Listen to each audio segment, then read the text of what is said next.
শিল্পীরা কখনো দুস্থ হতে পারে না। মানুষ আমাকে দেখে ভাবে, কিন্তু আমি আসলে মানুষ আমাকে খুব ঠান্ডা মাথার মনে করে, বাট আমি খুব রাগী। আপনাকে যে আঘাত করলো ওই জবাবটা তখন সে পাবে যখন তাকে আপনি ভালোবাসবেন। কখনো কি লাইভ পারফরমেন্সে লিরিক ভুলে গেছেন? হ্যাঁ, আমার গান যদি কথা বলতে পারতো তাহলে সে বলতো আমি তোমাকে খুব ভালোবাসি। আমাদের দেশের গান বিশ্বের বাজারে চুরি হয়ে যাচ্ছে, বিভিন্নভাবে বাণিজ্যিকভাবে ব্যবহার হচ্ছে, যেটা মনিটরিংয়ের সিস্টেমই আমাদের দেশে নেই। দর্শক সবাইকে ওয়েলকাম করছি একুশে টেলিভিশনের জনপ্রিয় পডকাস্ট আয়নাতে। মাহা রয়েছে সাথে এবং আমার সঙ্গে থাকেন একজন করে অতিথি। তিনি গায়ক হতে পারেন, নায়ক হতে পারেন, যে কেউ হতে পারেন। তার সঙ্গে তার জীবন, তার দর্শন, তার ক্যারিয়ার সব কিছু নিয়ে আসলে কথা হয়। আজকেও রয়েছেন তেমন একজন। তিনি বাংলাদেশের ভীষণ জনপ্রিয় একজন সঙ্গীত শিল্পী। সেই সঙ্গে তিনি একটি জনপ্রিয় রিয়েলিটি শো থেকে এসেছিলেন এবং তারপর আপনারা সবাই জানেন একে একে সকলেরই মন জয় করেছেন। সঙ্গে রয়েছেন মুহিন খান। ওয়েলকাম ভাইয়া, কেমন আছেন? আলহামদুলিল্লাহ, ভালো আছে। খুব ভালো লাগছে।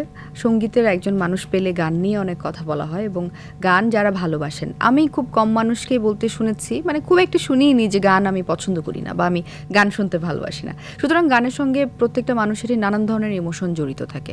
কখনো মন খারাপ হলে কেউ বেশি গান শোনেন, কখনো মন ভালো থাকলে গান শোনেন। এই যে গানের মানুষ হয়ে উঠলেন একটু একটু করে, অনেক বছর হয়ে গেছে আপনি গানের সঙ্গে। কেমন লাগে এটা ভাবতে যে এতগুলো বছর পেরিয়ে গেল? ধন্যবাদ। আসলে সৌভাগ্য যে এই টিভিরও আমরা প্রায় শুরু থেকেই আছি। একদম।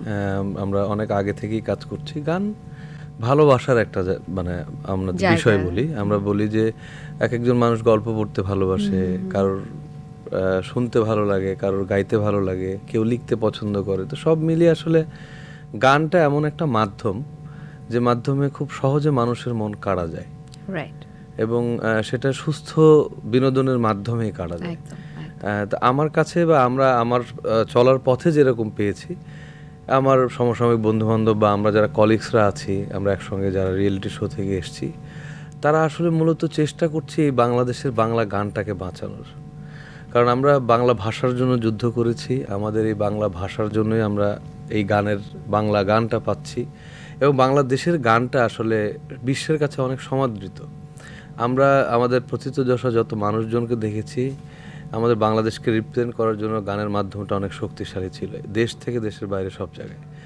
আমার কাছে মনে হয় যে গানের মাধ্যমটা আসলেই অনেক ভালো একটা মাধ্যম, যে মাধ্যমে কাজ করার আমার যে অবস্থান, সে জায়গা থেকে আমি বলতে পারি যে বাংলাদেশের বাংলা গান বাঁচিয়ে রাখার জন্য আমি ছোট্ট একটা পরিশ্রম করে যাচ্ছি মাত্র, এর বেশি কিছু না। খুব ভালো বললেন। মহিন ভাই, আপনার শুরু থেকে একদম শুরু করব। ছোটবেলাটা কেমন ছিল, কোথায় বেড়ে ওঠা আপনার? যেহেতু বাবা আসলে সরকারি চাকরি করতেন, পুলিশের চাকরি করতেন, তো পুলিশের চাকরি আসলে বদলির চাকরি ছিল।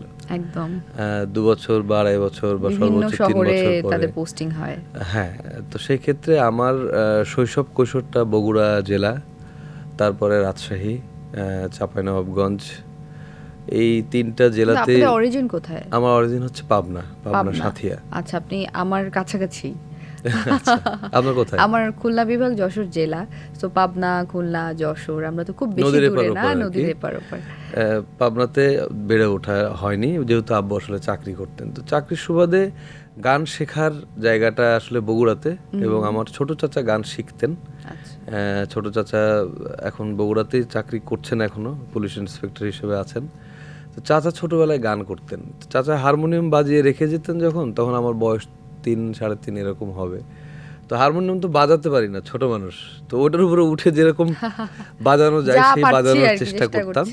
তো এই আগ্রহটা আসলে দেখেই আব্বু আম্মু বললো যে ঠিক আছে, ওকে শেখানো যায়, এখনো শিখছি। এবং বিষয়টা কিন্তু বেশ অদ্ভুত যে পুলিশের চাকরি করতেন বাবা, পুলিশ না হয়ে আপনি সঙ্গীতে এলেন। এটা কিন্তু অনেক বেশি বিপরীত একটা পেশা। সঙ্গীতটা আসলে আমাদের দেশে খুব জটিল পেশা। আমরা এখনো বলি যে আমাদের এই পেশাদারিত্ব ধরে রাখাটা খুব কঠিন। পাশাপাশি অনেকে বিজনেস করছেন, অনেকে অনেক কিছু করছেন, বাট আমি এখনো গানের সাথেই আছি, গানের সমসাময়িক গানটাকে নিয়েই চিন্তা করছি, এবং আমরা এই প্রজন্মের ছেলেমেয়েরা গান নিয়ে চিন্তাভাবনা করতে করতে একটা সংস্থাও আমরা অলরেডি ইনভলভ হয়েছি সবাই মিলে, যেটা সামাজিক দায়বদ্ধতা থেকেই করেছি। এবং আমাদের শিল্পীদের আসলে আমরা অলরেডি মন্ত্রণালয়ে একটা প্রস্তাব দিয়েছি, যেখানে শিল্পীকে যেন দুস্থ না বলা হয়, বলতে পারে তিনি অসচ্ছল। দুস্থ শব্দের অর্থ অনেক বাজে, তো শিল্পীরা কখনো দুস্থ হতে পারে না। কারণ আপনাদের এই সংস্থাটার নাম কি? আপনারা কবে এটার থেকে উদ্যোগটা নিলেন? শর্ট ফর্ম হচ্ছে ফ্যাসব, আচ্ছা। Freedom artist society welfare organization of Bangladesh. আমাদের সব ধরনের প্রজন্মের মানুষই এখানে আছেন, এবং শুধু এখানে শুধু গানের মানুষ সঙ্গীত না, শিল্পীরা? না, না। শিল্পী মনা বলতে আমরা সকল শিল্পীদেরকেই বুঝিয়েছি। এখানে গীতিকার আছেন, যে কোনো শিল্পী, সুরকার আছেন, সঙ্গীতের মানুষ অভিনয় আছেন, শিল্পী হ্যাঁ, হতে পারে, সকলেই সঙ্গীত আছেন। শিল্পী হতে পারে। আচ্ছা। তো আমরা এটা নিয়ে কাজ করছি কারণ সঙ্গীতের পথ চলায় আমি বিভিন্ন প্রতিবন্ধকতা দেখেছি, এখনো দেখছি বাংলাদেশে। সেই জায়গা থেকে আমরা সামাজিক দায়বদ্ধতায় যেসব শিল্পীরা এখনো জেলা পর্যায়ে বিভিন্ন আনাচে কানাচে আছেন, যারা আসলে সামাজিকভাবে একটু অসচ্ছল, কিছুটা তাদেরকে ব্যাকআপ দিলে হয়তো, বা প্রযুক্তিগত ব্যাকআপ যেটা বলি আমরা, গান তৈরির ক্ষেত্রে বিভিন্ন ধরনের সাজেশন, ভিডিও মেকিং এর কথা, তাদেরকে আমরা কিছুটা সহযোগিতা করার চেষ্টা করছি। আপনারা কি শুধুমাত্র অসচ্ছল শিল্পীদেরকে নিয়ে কাজ করছেন, নাকি আপনাদের অন্যান্য আরো কার্যক্রম আছে? না, শুধু অসচ্ছল না, আমাদের শিল্পী সমাজের জন্যই কাজ করছি। শিল্পীরা মানে বিভিন্ন, নতুন করে একটা শিল্পীদের সংগঠন করেছেন? এটা নতুন বলবো না, এটা বেশ পুরনো, বাট আমাদের এটা কত ছাড়পত্র বছর পেতে বেশ সময় লেগেছে, প্রায় দীর্ঘ 6-7 বছর হলো আমাদের কার্যক্রম চলছে, বাট আচ্ছা। ছাড়পত্র পেতে বেশ বেগ পেতে হয়েছে আমাদের। অন্যান্য শিল্প রিলেটেড যে সংগঠনগুলো, ধরেন এফডিসির কিছু সংগঠন আছে, শিল্পী সমিতি আছে, তারপর অভিনয় শিল্পীদের একটা সংগঠন আছে, এইগুলো যতটা জনপ্রিয়, আপনাদের এই সংগঠনটার ব্যাপারে কিন্তু খুব একটা শুনিনি। এটার কারণ কি? কন্ট্রোভার্সিয়াল কোনো কিছু হয়নি এই কারণে? আমাদের দেশে না এখনো শিল্পীদেরকে রাজনীতির মধ্যে রেখে দেন, হ্যাঁ, সামাজিক দায়বদ্ধতার কাছে ভিড়তে দেয় না খুব একটা, তো এই কারণেও হতে পারে। তবে আমি ব্যক্তিগত, আপনাদের কি কোনো কমিটি বা এই ধরনের কিছু আছে কিনা? হ্যাঁ অবশ্যই আছে, আমাদের 21 কিন্তু সদস্য এটা নিয়ে কোনো কমিটি আছে। মাথা ব্যথা নাই কারোর যে কে সভাপতি হচ্ছেন, কে সেক্রেটারি হচ্ছেন? না, এটা যেহেতু আমাদের সেকশন অফ আন্ডার, যেটা গভর্নমেন্টের 64 এক ধারাতে যেই বাধ্যবাধকতা আছে, যে সেগুলোকে নিয়েই আমরা কাজ করছি। এই পার্সপেক্টিভে আমরা একটা কথা বলতে পারি যে আমরা শিল্পী সমাজ গড়ার লক্ষ্যে এই দেশটাকে একদম ইউনিয়ন থেকে শুরু করে জেলা পর্যায়ে এবং বিভাগীয় পর্যায়ে সমন্বয় করে সাজাতে চাই, যেন কোনো শিল্পী তার দায়বদ্ধতা থেকে সরে না যায়। আমরা চেষ্টা করছি যে তিনি যেন তার অন্তত সহযোগিতা আমাদের কাছ থেকে পান। খুব চমৎকার উদ্যোগ মহিন ভাই। আমার আসলে আপনার ক্লোজ আপের দিনগুলোতে ফিরে যেতে ইচ্ছে করছে এবার। আপনার গানের শুরুটা আসলে ছোটবেলা থেকে, যেটা বললেন যে ছোটবেলা চাচাকে দেখে আপনি হারমোনিয়াম বাজাতে শুরু করেছিলেন, তারপর প্রফেশনালি কবে মনে হলো যে আমি গানই গাইতে চাই এবং বড় হয়ে আমি শিল্পী হতে চাই? ক্লোজ আপে যখন এসছেন সেখান থেকে, নাকি তার আরও আগে থেকে আপনি গান করতেন?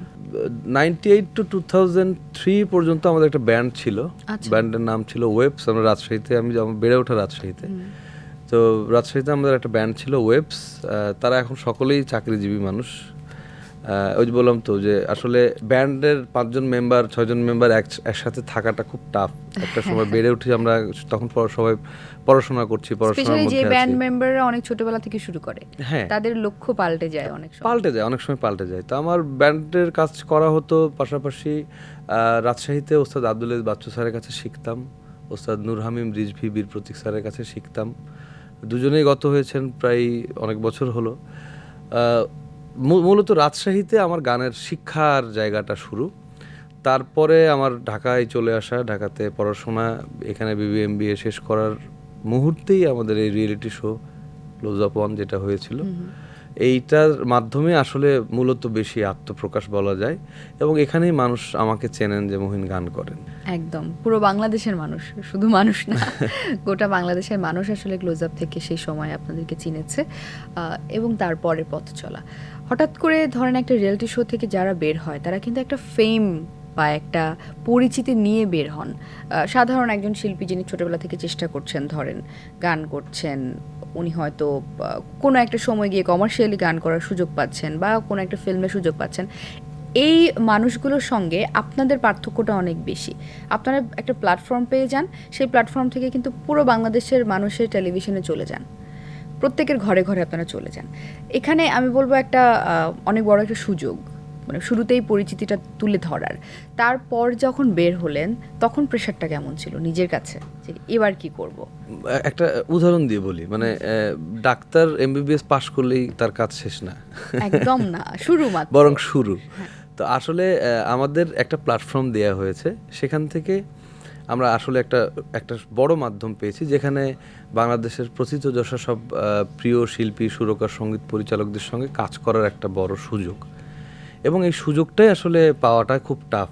একটা প্রাথমিক পর্যায়ে যারা কাজ করছেন তাদের সঙ্গে আমরা যারা রিয়েলিটি শোর মাধ্যমে এসেছি, পার্থক্য একটু থাকে। পার্থক্যটা এরকম যে আমরা জেলা শহরে যারা গান শিখছেন তারা ওইভাবে একজন সৈয়দ আব্দুল্লাহদের সঙ্গে দেখা করতে পারছেন না, একদম না, বা কোনো বড় সঙ্গীত পরিচালকের সঙ্গে দেখা করতে পারছেন না। তো এই যে না দেখার একটা মানে দূরত্বটা, এটাই আসলে আমরা ওখানে বলি যে প্লাস পয়েন্ট হিসেবে কাজ করে। কিন্তু তারপর কাজটা তো আমার নিজের গোছাতে হয়। আমরা একটা গান গাইবো, বা আমার একটা অ্যালবাম রেডি করব, বা একটা মিউজিক ভিডিও করব, একটা অডিও রেকর্ড করব, সেটার জন্য তো আমাকেই শ্রম দিতে হবে। এবং আপনি ভালো না গাইলে তো ওই প্ল্যাটফর্ম আপনাকে কিছু এনে দিতে পারবে না। আমার কাজ করাটা মূলত এরকমই যে শুরুটা আমরা যখন আসলাম আমাদের ইন্ডাস্ট্রিতে, আমাদের সিনিয়রসদের কাছে বেশ হেল্প পেয়েছি আমরা। আমি কয়েকজনের নামও বলবো, আমাদের সোলসের পার্থদা, আমাদের দলছুটের বাপ্পাদা, আগুন ভাই, এরা একদম শুরু থেকে রিয়েলিটি শোর সঙ্গে ছিল। মানে এদের একটা প্ল্যান যে বাংলাদেশে বাংলা গানগুলো বেঁচে থাকুক জেনারেশনের কাছে, এটা আমি আমার চোখে দেখেছি। তো এই ভালো লাগাটা আমারও কাজ করেছে যে আমিও যদি কোনোদিন সুযোগ পাই আমাদের পরবর্তী জেনারেশনের কাছে আমাদের দেশের গানগুলো পৌঁছে দেওয়ার, মৌলিক গান নিয়ে একটা শিল্পীর তো আসলে নিজস্বতা তৈরির জন্য চেষ্টা করে যায়। যে কোনো শিল্পী তার নিজস্ব একটা বৈশিষ্ট্যতা থাকে, সে গান গাক বা অভিনয় করুক, তার নিজের একটা বৈশিষ্ট্যতা থাকে। তা আমরা যেহেতু গান গাই, আমাদের গানের মাধ্যম, তো গানের মাধ্যমে আমি তো চাইবই যে আমার মৌলিক গানগুলো যাক, মৌলিক গানগুলো দর্শকের কাছে বেশি যাক। অন্যান্য গানও, আমাদের কাভার সংগুলো আমরা গাইছি, সেটার পাশাপাশি নিজেদের গান গাওয়ার একটা ইচ্ছে, প্রবণতা থেকে যায়। তো ওইটা করার জন্য একজন শিল্পীকে অবশ্যই তার শুরু থেকে কিছুটা হলেও জানতে হবে, এটা সত্য। একদম। অনেক ভারী ভারী কথা বলছি, একটু হালকা হই। আপনাকে কিছু হালকা প্রশ্ন করার ইচ্ছে করছে। তো আপনাকে ছোট ছোট কিছু ফান প্রশ্ন করতে চাই। হয়তো আপনার জীবনে কখনো এটা ঘটেছে, হয়তো ঘটেনি, আপনি আপনার মতো করে উত্তর দিতে পারেন। কখনো কি লাইভ পারফরমেন্সে লিরিক ভুলে গেছেন? হ্যাঁ। কি করেন তখন, কিভাবে ম্যানেজ করেন? আমাদের হয় কি যে অ্যাজ ইউজুয়ালি কিছু গান মুখস্থ থাকে, হ্যাঁ, তখন যদি কিছু করতে হয় দেখা যাচ্ছে একই অন্তরা দুইবার গিয়ে ফেলছে। ও আচ্ছা, এরকম হয়। এটা সবচেয়ে সহজ মনে হয়। আর সবচেয়ে মজার স্টেজ মোমেন্ট কোনটা ছিল এখন পর্যন্ত? থাকে না কোনো ফ্যান উঠে চলে আসছে স্টেজে, বা অন্য কিছু একটা, এরকম ঘটেছে কিনা? বিব্রতকর পরিস্থিতিতেও পড়েছি।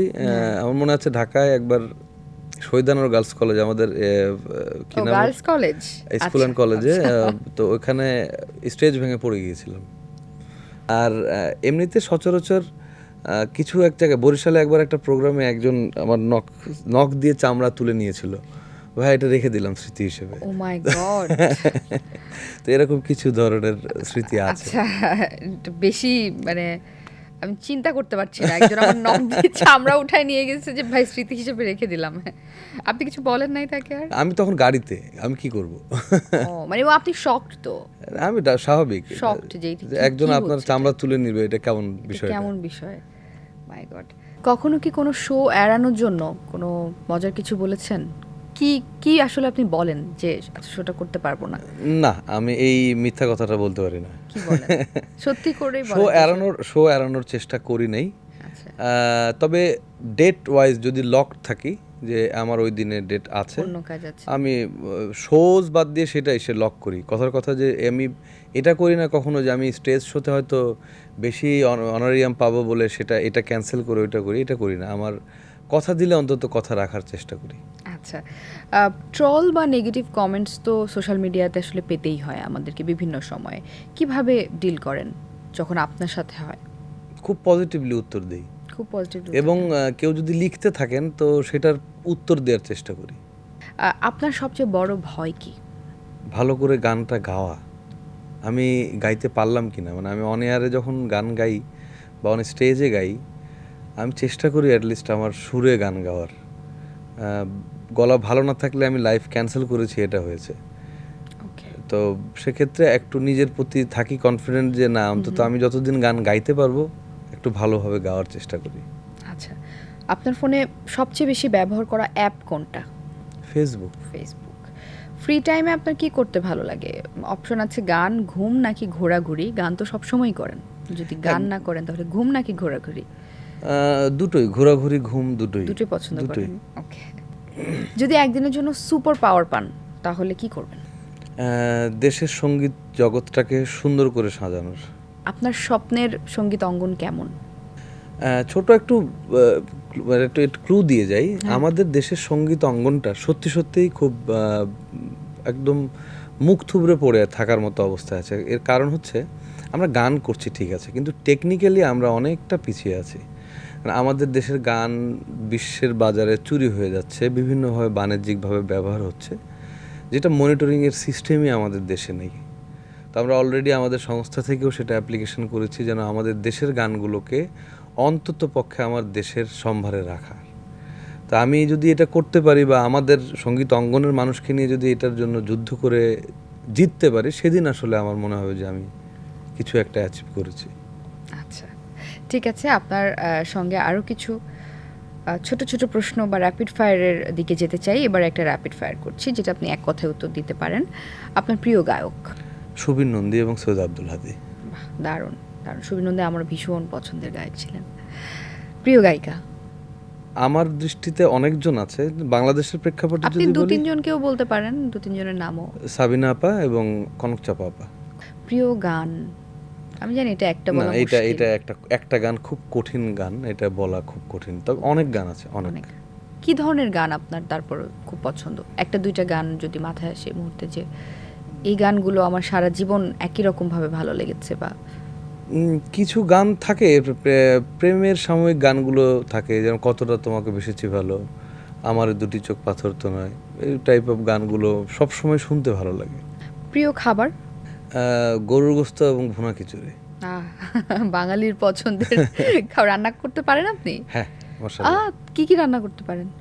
কি কি পারি না এটা বুঝতে হবে। আপনি সব রান্না করতে বাঙালি পারেন? রান্নাগুলো পারি, মানে বাংলা বাংলাদেশি খাবার, রান্নাগুলো আমাদের পারি, বাংলাদেশি হ্যাঁ। রান্নাগুলো সবই পারেন? মোটামুটি। দারুণ। আপনি বাসায় রান্না করেন? হ্যাঁ, মাঝে মাঝে করি। আপনার ফ্যামিলি মেম্বার অনেক লাকি, রান্না করতে খুব ভালোবাসে যেহেতু। আচ্ছা, আপনার কোন খাবারটা সবচেয়ে বেশি পছন্দ করেন ফ্যামিলি মেম্বাররা? আমার রান্না করা গরুর গোস্ত। গরুর মাংস। খেতে হবে, ইনশাআল্লাহ। দাওয়াত না দিলেও নিচ থেকে দাওয়াত চেয়ে ইনশাআল্লাহ, নিচ্ছি। প্রিয় জায়গা? প্রিয় জায়গা মানে আমাদের দেশের বান্দরবন, খাগড়াছড়ি, পাহাড়, সবুজে পাহাড়ি জায়গাটা। এরিয়া আপনার পছন্দ। প্রেম নাকি ক্যারিয়ার, কোনটা বেছে নেবেন? এটার সাথে সম্পর্ক নেই। ক্যারিয়ার তো এক জায়গায়, প্রেম আর এক জায়গায়। প্রেমের সঙ্গে ক্যারিয়ারের কোনো সম্পর্ক নেই আমার কাছে মনে হয়। ওকে। রাত নাকি দিন? দুটোই। থাকে না নাইট পারসন, মর্নিং পারসন, না, আমার দুটোই। দুটোই। স্টুডিও নাকি স্টেজ? খুব কনফিউজ করছেন। স্টুডিওতে আমার মানে একটা আত্মার জায়গা, আর স্টেজটা হচ্ছে আমার প্রিয় মানুষগুলোর জন্য। তো দুটোর আসলে ভ্যালুটাই দুই রকমের। ফেম নাকি পিস? Piece, definitely. মুহিন এক কথায় কি? খুব যথেষ্ট সত্যবাদী। যথেষ্ট সত্যবাদী। আচ্ছা, ঠিক আছে।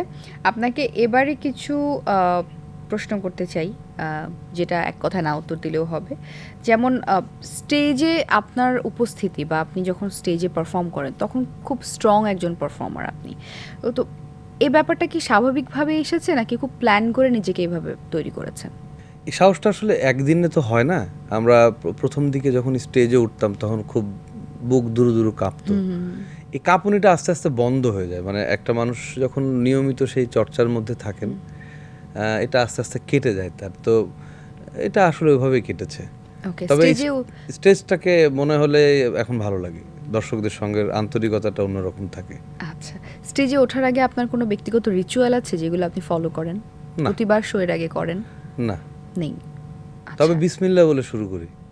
আচ্ছা, না অনেকে ওয়ার্কআউট করে, অনেকে যোগা করে, অনেকে হয়তো গলার কোনো কাজ করে, সকাল থেকে আলাদা কোনো কিছু থাকে তাদের না, চর্চায়।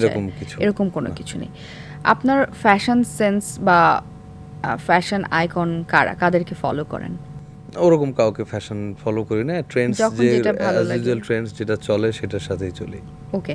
ব্র্যান্ড নাকি কমফোর্ট, আপনি কোনটাতে বেশি বিশ্বাসী? দুটোই। দুটোই। দুটোই। ওকে। কখনো কি কোনো স্টেজ লুক নিয়েছেন কিন্তু কনফিডেন্স পাননি, ভালো লাগছে না, চেঞ্জ করতে পারলে ভালো লাগতো, এরকম হয়েছে? হ্যাঁ, এরকম হয়েছে। দেখা যাচ্ছে আমি ফর্মালি এক জায়গায় গেছি, সেখানে মনে হচ্ছে না এখানে আমার ক্যাজুয়াল আসা উচিত ছিল। ও ওকে। আচ্ছা, আপনার কোনো ফেভারিট পারফিউম বা সিগনেচার পারফিউম বা স্টাইল আছে যে এটা আমার সিগনেচার? কিছু পারফিউম আছে যেরকম সিকে ইউজ করি, ডিজেল ইউজ করি, ভাল লাগে। আচ্ছা, আর কোনো স্টাইলের দিক থেকে যে এটা আমার style? Style as usually jeans T shirt খুব বেশি পছন্দ, এগুলো খুব পছন্দ করেন। সবসময় এটাই। Okay. সবচেয়ে অদ্ভুত কোনো গিফট পেয়েছেন? মানে সবচেয়ে অদ্ভুত পাওয়া গিফট কোনটা ছিল ফ্যানদের কাছ থেকে?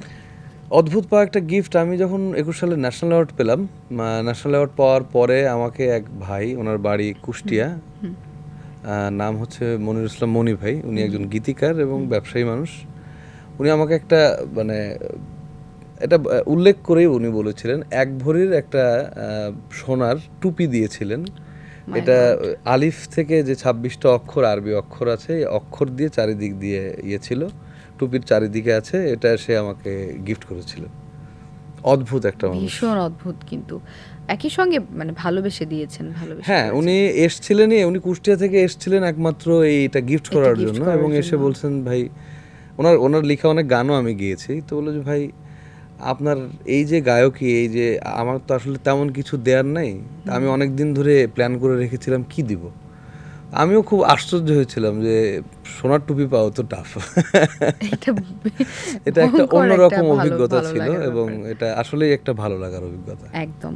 আচ্ছা, ন্যাশনাল অ্যাওয়ার্ড নিয়ে যেহেতু কথা বলছিলাম, একটু ন্যাশনাল অ্যাওয়ার্ডের প্রসঙ্গে যাই। 2021-এ আপনার জাতীয় আসলে চলচ্চিত্র পুরস্কার যেটা আমরা বলি, সেই সময়ের অভিজ্ঞতাটা একটু আবার মনে করিয়ে আসলে দিতে চাই এবং নিজেও মনে করতে চাই।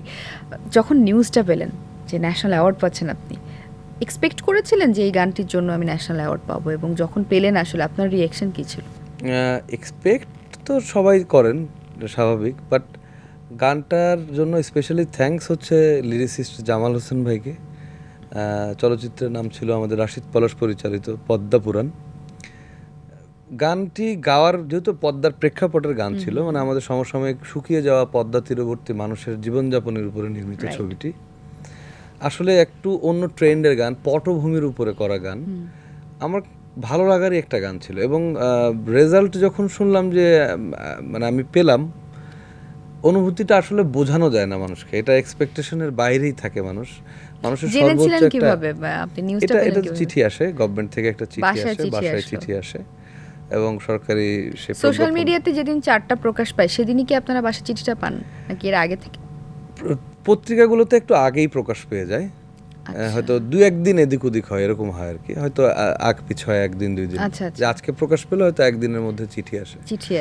চিঠি না আসা পর্যন্ত কিন্তু কনফিডেন্ট পাওয়া যায় না, না? এটা একটা ব্যাপার, সত্য কথা, যে এগুলো তো চেঞ্জও হতে পারে, প্রজ্ঞাপন হয়তো এসেছে বা আসলে আমি পেয়েছি কিনা। চিঠিটা যখন বাসায় আসলো তখনকার অনুভূতি অদ্ভুত, এটা আসলে ভাষায় প্রকাশ করার মতো না। কারণ ছিল তখন বাসায়? বাসায় সবাই ছিলেন, আব্বু আম্মু সবাই ছিলেন। আচ্ছা, এটা চিঠিটা পড়ে আব্বুকেই প্রথম দেখিয়েছিলাম যে দেখো এরকম এসছে চিঠি, তো আব্বু খুব খুশি হয়েছিলেন। যেহেতু আমি আসলে আমাদের দেশে একটা মজার কথা বলি যে ছোটবেলা থেকে আমরা গান শিখি ঠিকই, কিন্তু ছেলে গান করে বা মেয়ে গান করে আর কি করে, এই যে আর কি করার মধ্যে একটা সফলতা পাওয়া, এজন্য অন্তত বাবা মার কাছে বকাটা কম খাই। শুধু গানই করছি এবং তোমাদেরকে ন্যাশনাল অ্যাওয়ার্ড এনে দিয়েছি। যাক, এবারে আরও একটা সেগমেন্ট করব আপনার সঙ্গে। আমি ইনকমপ্লিট কিছু লাইন বলবো, আপনি কমপ্লিট করবেন, যা মন চায় সেটা আপনি বসাতে পারেন সেখানে। সো শুরু করছি। স্টেজে আমি সবচেয়ে বেশি নার্ভাস হই যখন বিব্রতকর কোনো গানের মানে রিকোয়েস্ট আসে। আচ্ছা, আমার গান যদি কথা বলতে পারতো তাহলে সে বলতো আমি তোমাকে খুব ভালোবাসি। বাহ। আমি রিহার্সাল করি কিন্তু শেষ পর্যন্ত শেষ দেখে ছাড়ি, মানে রিহার্সাল শেষ দেখে ছাড়ি। বাহ। স্টেজ থেকে নামার পর আমি হয়ে যাই তখন একদম মানে ঘেমে গোসল হয়ে থাকি, যদি ইয়াতে থাকে, মানে আউটডোর শো থাকে, স্টেজ থাকে, চেষ্টা করি যত দ্রুত ফ্রেশ হওয়ার জন্য। ওকে, আমার লাইফের সবচেয়ে বড় উপস মোমেন্ট হলো? এরকম উপস মোমেন্ট খুব কম। আমার জীবনের সবচেয়ে কঠিন সময়টা ছিল যখন? কঠিন সময়টা আমি জানি না, আমাদের দেশের যুদ্ধ তো আমরা দেখিনি না, বাট করোনাকালীন আমরা কোভিডের সময় আমরা আসলে বেসিক যুদ্ধটা দেখেছি। প্রায় 4-5 বছর ধরে আমরা প্রায় 3 থেকে 4 বছর আমাদের জীবনযাপনের উপরে যে স্থবিরতা এসেছিল, এইটা সত্যি অনুরোধ। স্পেশালি ধরেন এই যে আমরা শিল্পীরা যারা, এই বিষয়টা নিয়ে আমি প্রসঙ্গ আসলে কথা তোলার চেষ্টা করি, যারা আর্টিস্ট, দেশের যে কোনো ক্রাইসিস মোমেন্টে দেখবেন সবার আগে ঝামেলাটা আমাদের উপরে এসে পড়ে। কাজ বন্ধ হয়ে যায় আমাদের, যে কোনো রাস্তা বন্ধ হয়ে যায় আমাদের, এবং সবার শেষে আমরা আবার ফিরে আসার সুযোগটা পাই। তো এই যে আপনারা কাজ করছেন একটা সংগঠনের মাধ্যমে, আমি এটাকে অনেক অ্যাপ্রিসিয়েট করি, এবং এই জিনিসটার মাধ্যমে যদি আরও কিছু দাবি দেওয়া আদায় হয় যে আমাদের শিল্পীদেরও একটা স্বীকৃতি প্রয়োজন। ধরেন আপনি ব্যাংক অ্যাকাউন্ট খুলতে গেলে এখন আপনাকে জিজ্ঞেস করে যে আপনি কি করেন, আপনি যে শিল্পী আপনার ডকুমেন্টেশন দেন, বা আপনি একটা ব্যাংক লোন পান না, আপনাকে ব্যাংকে অ্যাকাউন্ট খুলতে গেলে অনেক ঝামেলা পোহাতে হয়। এই জিনিসগুলো থেকে যদি আমরা একটু বের হতে পারতাম। হ্যাঁ, এখন তো নতুন সরকার এসছেন, কৃষকদেরও যদি কার্ড হয়, শিল্পীদেরও কার্ড হওয়া উচিত। আমরাও এক্সপেক্ট করি যে আমাদেরও একটা আইডেন্টিটি। আপনি একটা ভিসা অ্যাপ্লাই করেন, আপনাকে দেখাতে হচ্ছে। অত দূরে না যাই, আমরা ছোট্ট একটা উদাহরণ দিই। আমরা বাংলাদেশ টেলিভিশন বা বাংলাদেশ বেতারে যখন যাই, আমাদের কিন্তু পাস না থাকলে পরে আমরা ভিতরে ঢুকতে পারি না, যেহেতু পাসটা দেওয়া হয়। পাস ভিতর থেকে আসে, মানে তার ওইখানে কোনো কাজ আছে বা ইনভাইটেশন আছে, আপনি শুধু এমনি যাবেন, সেখানে আপনাকে দিবে না, ঢুকতে দেবে না। তো একজন শিল্পী তার কাজের জায়গাতেই যেতে পারে না তার আত্মপরিচয়হীনতার কারণে। এটা একটা লজ্জাজনক পরিস্থিতি। আমরা চাই যে এটা থেকে পরিত্রাণ হয়ে যাক। এমন একটা গান আছে যেটা শুনলেই আমি কোথাও না কোথাও হারিয়ে যাই। জীবনে এমন একজন মানুষ আছেন যার জন্য আমি সবসময় নিজেকে গড়ার চেষ্টা করি। কখনো কখনো আমি নিজেকে খুব একা মনে করি, যখন খুব লোনলি কিছু গান শুনি। যদি সময়টা আবার ফিরে পেতাম আমি বদলাতে চাইতাম না, আমার জীবন বদলানোর কোনো ইচ্ছে নেই। স্টেজে আমি যতটা আত্মবিশ্বাসী, বাস্তবে আমি আত্মবিশ্বাসী। আমার জীবনের সবচেয়ে বড় স্বপ্ন হলো অন্তত যে মুহিনকে মানুষ চেনেন, সে যেন একটা ভালো পরিচয় নিয়ে এই দুনিয়া থেকে চলে যেতে পারে। যদি সঙ্গীতে না আসতাম তাহলে আমি হতাম ডাক্তার হতেন। মানুষ আমাকে দেখে ভাবে, কিন্তু আমি আসলে মানুষ আমাকে খুব ঠান্ডা মাথার মনে করে, বাট আমি খুব রাগী। তাই আপনাকে দেখে আসলে আমার খুব ঠান্ডা মাথার মনে হচ্ছে। আপনি সহজে মানুষ কি করেন রেগে গেলে? নিজেও জানি না। ভাঙচুর? না, এরকম ভাঙচুর না, প্রচন্ড রাগ হয়। মানে একটা এটার সাথে একটা উদাহরণ ক্রিয়েট করে দিচ্ছি। রিসেন্ট কোনো একটা কাজে আম্মু এবং আব্বুর সাথে কোনো একটা কথা নিয়ে, না আমার এখনই এই মুহূর্তে যেতে হবে, একটু রাগ হলো, আমি সঙ্গে সঙ্গে এখান থেকে চলে গেছি এক জেলায়, সেখানে কাজে, সেই কাজ সেরে তারপরে এসেছি। আচ্ছা, জীবনের সবচেয়ে বেশি অনুপ্রেরণা পাই আমি আমার বাবাকে দেখে। এই যে আপনি বললেন সঙ্গীতে না আসলে ডাক্তার হতেন, এইটা কেন মাথায় আসলো? এটা কি নিজের কোনো সুপ্ত ইচ্ছা নাকি পরিবারের? আমার না, এই ছোট ছোট জিনিসে মানুষের সেবা করার ইচ্ছেটা থাকে, এবং সেটা আমার জায়গা থেকেও আমি করি। আমি যেহেতু গান মিউজিক কম্পোজ করি বা ডিরেকশনের কাজ করি, আমার কাছে কেউ কোনো কাজ চাইলে সেটা মানে টাকা পয়সার দিকে তাকানোর চেষ্টাটা করি না, আমার কাজের উপরে ডিপেন্ড করে চেষ্টা করি যদি তাকে হেল্প করতে পারি করার। তো এই হেল্প করার প্রবণতা থেকেই বলেছি আসলে। আচ্ছা, ক্লোজ আপ থেকে বের হওয়ার পরে বা ওই সমসাময়িক সময়ে আপনার কি বন্ধু হয়েছে কোনো? কারা আপনার বন্ধু? আমাদের কলিগসরাই, যারা ওই সময় রিয়েলিটি শোতে ছিল, তারাই আপনার ভালো বন্ধু। এখনো পর্যন্ত কাদের সাথে বন্ধুত্ব আছে? সবার সাথে আছে। সবার সাথে আছে। ওকে, গান আপনার কাছে আসলে কি মুহিন ভাই, প্যাশন নাকি পেশা? মূলত পেশা। জীবনের সবচেয়ে বড় শিক্ষা কি? বিভ্রান্তি না ছড়ানো। আপনার গান দিয়ে শ্রোতাদেরকে আপনি আসলে কি মেসেজ দিতে চান, বা আপনার সঙ্গীত জীবন দিয়ে কি মেসেজ দিতে চান? যেরকম আগস্টের সময় আমি একটা গান করেছিলাম, বিবেক কোথায় আছে, মানে আমি মানুষের বিবেককেই প্রশ্ন করেছিলাম যে আসলে কোথায় আছেন আপনারা। গণজাগরণমূলক গান করতে বেশি ভালো লাগে, এবং গানের মাধ্যমে মেসেজ দিতে চাই যে এটা সামাজিক দায়বদ্ধতা আপনার। ওকে, আপনার কখনো কি মনে হয় মানুষ আপনাকে ঠিক মতো বুঝতে পারে না? হ্যাঁ, মনে হয়। আপনার গাওয়া সবচেয়ে ইমোশনাল গান কোনটা? এটা ক্লোজ আপে গাওয়া, যে মাটির বুকে ঘুমিয়ে আছে লক্ষ মুক্তি সেনা। রাইট, এই গানটা ইউটিউবে গেলে এখনও আসলে থাকে না কিছু ভাইরাল গান, আমরা এখন বলি এটা তখনকার ভাইরাল গান। চমৎকার। বর্তমান সঙ্গীত ইন্ডাস্ট্রি নিয়ে আপনার মতামত আপনি দিয়েছেন, কিন্তু নিজেকে ভবিষ্যতে কোথায় দেখতে চান? ভবিষ্যতে কালকে বেঁচে থাকবো কিনা তা তো জানি না, তবে ওই যে স্বপ্ন গড়ার লক্ষ্যে শিল্পীদেরকে বাঁচানোর জন্য যে উদ্যোগটা নিয়েছি সেটা সফল করতে চাই। ওকে, কোনো অপূর্ণ স্বপ্ন আছে কিনা সঙ্গীত নিয়ে এখন পর্যন্ত? একজন সৃষ্টিশীল মানুষের আমার কাছে মনে হয় তার সৃষ্টিশীলতার শেষ নেই। প্রতিদিনই সে চিন্তা করে আরও একটা ভালো যদি গান পেতাম, প্রতিদিনই একটা ভালো লিরিকের কথা চিন্তা করি, প্রতিদিন একটা ভালো সুরের কথা চিন্তা করি। এই ভালোটার আসলে শেষ নেই। একদম। আপনার জীবনের হিরোকে? আমার বাবা। বাবা। কখনো কি গান ছেড়ে দিব এরকম কিছু ভেবেছেন? না, একবারের জন্য? বরং আমি আরও ইন্সপায়ার করি, অনেকেই আমাদের দেশের এই প্রফেশন থেকে সরে যেতে চান ছেড়ে দিব আর পারছি না বিভিন্ন জটিলতার কারণে, বাট আমি বলি আসলে জটিলতাগুলো নিজেরাই তৈরি করি আমরা, যদি হতাশ না হয়। আল্লাহ আমার একটা ফিলোসফি হচ্ছে যে কোনো ব্যক্তি যেন হতাশ না হন। হতাশকারীকে কিন্তু কেউ পছন্দ করে না, এবং হতাশ হলে পরে মানুষ কোনো কাজ করতে পারে না। যে কোনো কাজে যদি তার একটা স্পিড থাকে যে না, I will do my self এবং আমি এটা বেস্ট দেব, তাহলে কিন্তু সে সেটার জন্য যথেষ্ট চেষ্টা করতে পারে। হতাশ হওয়া থেকে দূরে থাকতে হবে। আচ্ছা, আমরা প্রায় শেষের দিকে চলে এসেছি, কিন্তু একটা প্রসঙ্গ নিয়ে কথা বলতে হবে। বাংলাদেশে তো আসলে রাজনৈতিক উত্থান পতন লেগেই থাকে, এবং বিশেষ করে লাস্ট কয়েক বছর কিন্তু লেগেই আছে।